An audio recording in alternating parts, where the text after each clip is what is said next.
Now back to Miller on Sports, the show that pushes up its sleeves and gets to work. Everything else is just talk. Brought to you by the law offices of Ron Scholes.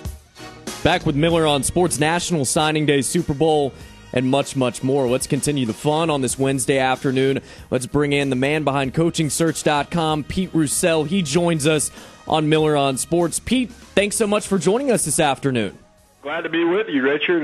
Like you said, National Signing Day, it's always a fun day for coaches. And I tell you what, some of these new coaches that have just been hired at different places across the country, they're really glad because tomorrow they'll be heading back to the cities where their wives are, and they'll start moving out from where they previously worked. Very interesting. Now, before we really get in and delve into college football, who are you taking in Sunday's Super Bowl? Because I'm having all my guests this week give me their Super Bowl selection. Who do you like, Pats or Giants? Well, that's easy for me. I don't know if you know this, but and I don't know if you're setting me up, but I was Eli Manning's wide receiver in high school. And Eli and I actually roomed together when we first got to Ole Miss, and our families are pretty close. And certainly, having grown up with Eli, I'm cheering for the Giants. All right, Pete. It was not a setup. I just wanted your honest opinion.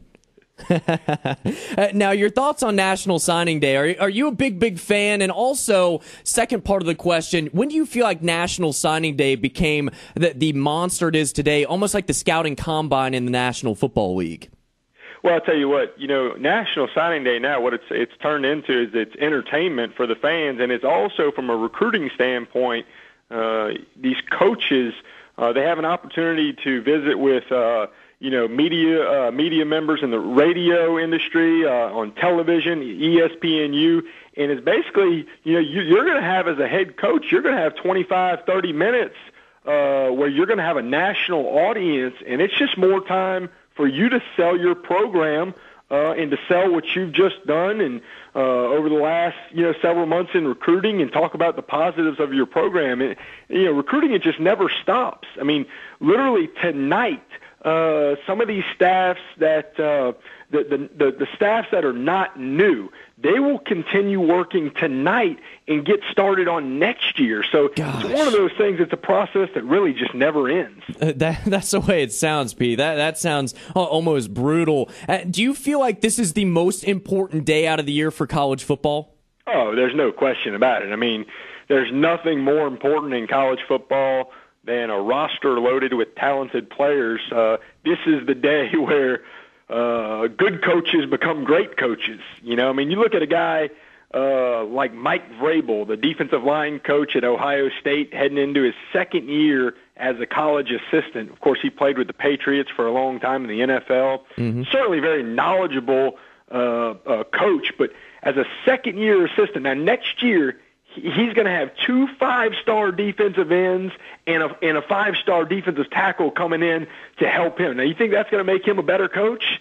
Of course. So this is the day where these college coaches, all their efforts for the last several months, that's why they work so hard at it, why you can't take a day off in recruiting, and this is where everything comes to fruition. Pete, as well, we see that Alabama and also Ohio State, top 5 recruiting classes as of right now. Anything could change with Rivals or Scout or even ESPN. Who do you feel like is a better college football recruiter? Is it Urban Meyer or Nick Saban? Wow, that's so hard to say. I mean, both guys have won national championships, multiple national championships. They have different philosophies on how to go about it, but I think it's too hard to say. It would be unfair to say one's better than the other. They just both they go about it and they approach it in there's nothing more important to them, and they hold their assistant coaches accountable. I think one thing, Richard, that bothers me is when, whether it's members of the media or whether it's fans in general, when they label assistant coaches as, hey, that guy's a great recruiter, or that guy's not a very good recruiter. The truth of the matter is these assistant coaches, a lot of times they're either helped a lot by their head coach or they're handicapped by their head coach. And what I mean by that is sometimes a great an assistant coach can work under a guy like Urban Meyer, and man, now he becomes a great recruiter. Mm-hmm. His job is a little bit easier because he's getting a lot more help in the whole philosophy, and the approach to recruiting is different under a guy like Urban Meyer than maybe a coach at a different school. So both coaches, whether it's Nick Saban or Urban Meyer, both do a terrific job, and that's why you see them playing for championships every year. He's the man behind CoachingSearch.com, Pete Roussel, joining us on this Wednesday afternoon. Pete, we saw this morning Missouri getting a big-time name, a big-time wide receiver, 6'6", 220, and Dorial Green-Beckham. What have you seen from him, and do you feel like he's that surefire star in the NFL?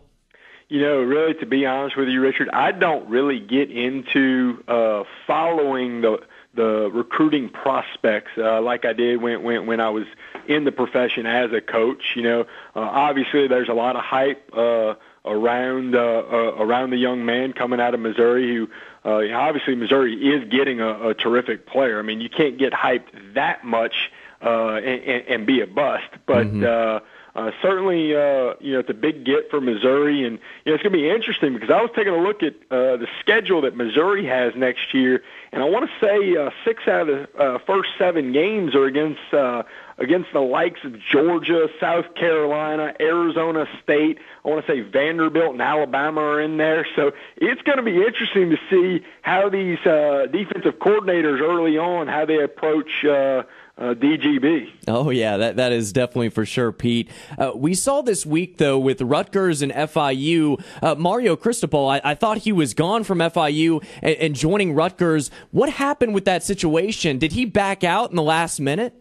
Yeah, I really think he did, and I don't know the exact exactly how it all went down, but if I had to guess, sometimes these coaches, when you take over a program this late, one of the concerns can be, well, they're bringing in a bunch of guys that I don't know exactly if they're going to fit what I want to do.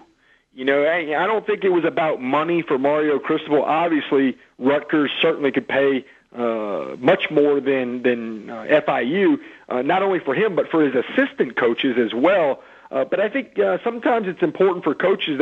They feel like they've got a good fit, and you take a guy like Mario Cristobal, who's from South Florida, and he's got great relationships with the people down there. Maybe he's in another year, he wins in another year at FIU. Maybe he parlays that into something maybe even bigger than Rutgers. Mm-hmm. Well, we see that Mario Cristobal did not take the job. Kyle Flood did, a little under $1 million a year, I think a 5-year deal. But Greg Schiano was at Rutgers for 11 years. I had never heard his name with the Tampa Bay Buccaneers gig, and then he takes a job last week. Were you surprised when he took the job for the Buccaneers?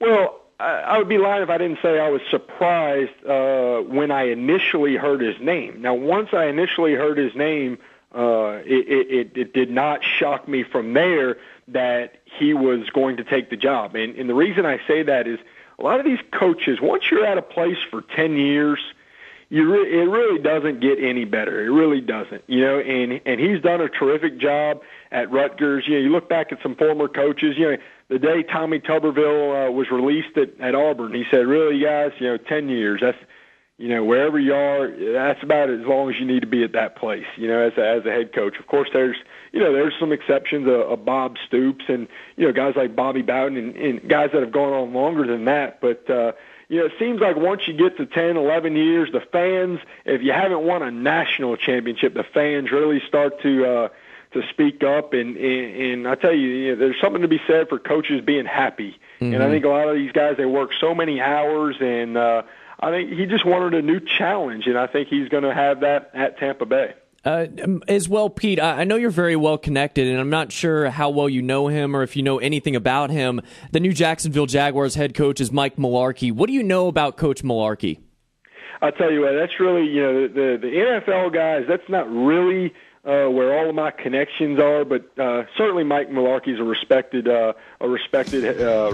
coach. He's going to come into Jacksonville. He's put together a really good staff, a good group of assistant coaches. He's got a terrific special teams coordinator coming from the New Orleans Saints, and John Bonamengo, a guy that's had a lot of success in his career. And I look forward to seeing them what they're going to do in the NFL draft. And obviously, when you get to that level, it's not only about the head coach, but it's also about the staff that he has around him. Yeah. And then, of course, having a quarterback. And and being able to play defense. So I think at the college level, sometimes it's more important to make sure you have the right guy, leading your program than maybe at the NFL level, having a head coach leading your organization. The man behind CoachingSearch.com, Pete Roussel, joining us on this Wednesday afternoon. Pete, it was a pleasure, and I'm sure we'll talk soon. We'll talk soon, Richard. Thanks a lot. All right, hour number 2 up next.